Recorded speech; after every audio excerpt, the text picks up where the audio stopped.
नमस्कार दोस्तों, जय श्री राधे कृष्णा। आज हम आपके लिए अजा एकादशी का महत्व और कथा लेकर आए हैं। कथा सुनने के बाद आप हमारे चैनल को सब्सक्राइब करें, बेल आइकन को प्रेस करें ताकि हमारी वीडियो की नोटिफिकेशन सबसे पहले आप तक पहुंचे। वीडियो को लाइक और शेयर जरूर करें।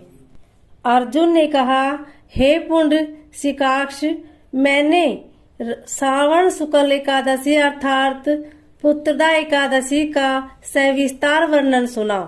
अब आप कृपा करके मुझे भाद्रपद मास के कृष्ण पक्ष की एकादशी के विषय में बताइए। इस एकादशी का क्या नाम है तथा इसके व्रत का क्या विधान है? इसका व्रत करने से किस फल की प्राप्ति होती है? श्री कृष्ण ने कहा, हे कुंती पुत्र, भाद्रपद माह के कृष्ण पक्ष की एकादशी को अजा एकादशी कहते हैं। इसका व्रत करने से सभी पाप नष्ट हो जाते हैं। इस लोक और परलोक में मदद करने वाली इस एकादशी व्रत के समान संसार में दूसरा कोई व्रत नहीं है। अजा एकादशी व्रत कथा। आप ध्यान पूर्वक इस एकादशी का महात्म्य श्रवण करें। पौराणिक काल में भगवान श्री राम के वंश में अयोध्या नगरी में एक चक्रवर्ती राजा हरिश्चंद्र नाम के एक राजा हुए थे। राजा अपनी सत्यनिष्ठा और ईमानदारी के लिए प्रसिद्ध थे। एक बार देवताओं ने इनकी परीक्षा लेने की योजना बनाई। राजा ने स्वप्न में देखा कि ऋषि विश्वामित्र को उन्होंने अपना राजपाट दान कर दिया है। सुबह विश्वामित्र वास्तव में उनके द्वार पर आकर कहने लगे, तुमने स्वप्न में मुझे अपना राज्य दान कर दिया।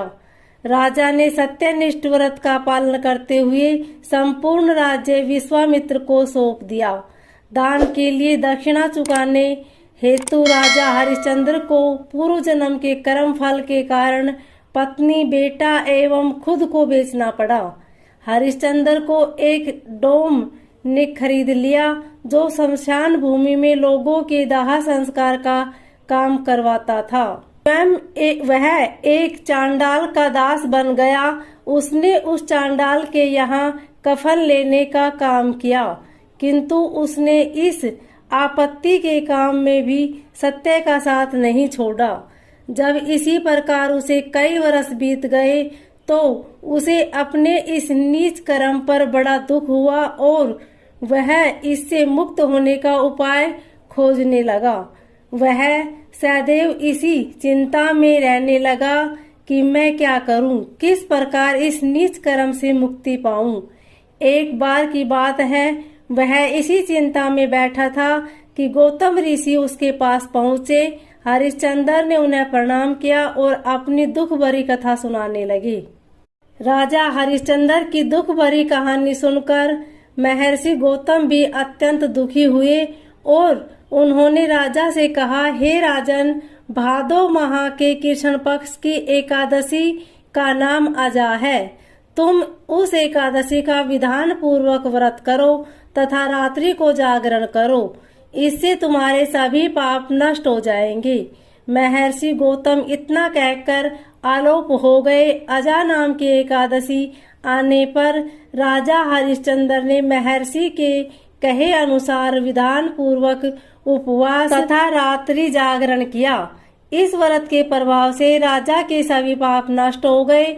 उस समय स्वर्ग में नगाड़े बजने लगे और पुष्पों की वर्षा होने लगी। उन्होंने अपने सामने ब्रह्मा, विष्णु, महेश तथा देवेंद्र आदि देवताओं को खड़ा पाया। उन्होंने अपने मित्रक पुत्र को जीवित तथा अपनी पत्नी को राजसी वस्त्र तथा आभूषणों से परिपूर्ण देखा। व्रत के प्रभाव से राजा को पुनः अपने राज्य की प्राप्ति हुई। वास्तव में एक ऋषि ने राजा की परीक्षा लेने के लिए यह सब कौतुक किया था, परंतु अजा एकादशी के व्रत के प्रभाव से ऋषि द्वारा रची गई सारी माया समाप्त हो गई और अंत समय में हरिश्चंद्र अपने परिवार सहित स्वर्ग लोक को गया। हे राजन, यह सब अजा एकादशी के व्रत का प्रभाव था। जो मनुष्य इस उपवास को विधान पूर्वक करते हैं तथा रात्रि जागरण करते हैं उनके सभी पाप नष्ट हो जाते हैं और अंत में वे स्वर्ग को प्राप्त करते हैं। इस एकादशी व्रत की कथा के श्रवण मात्र से ही अश्वमेध यज्ञ के फल की प्राप्ति होती है। जय श्री राधे कृष्णा। ओम नमो भगवते वासुदेवाय।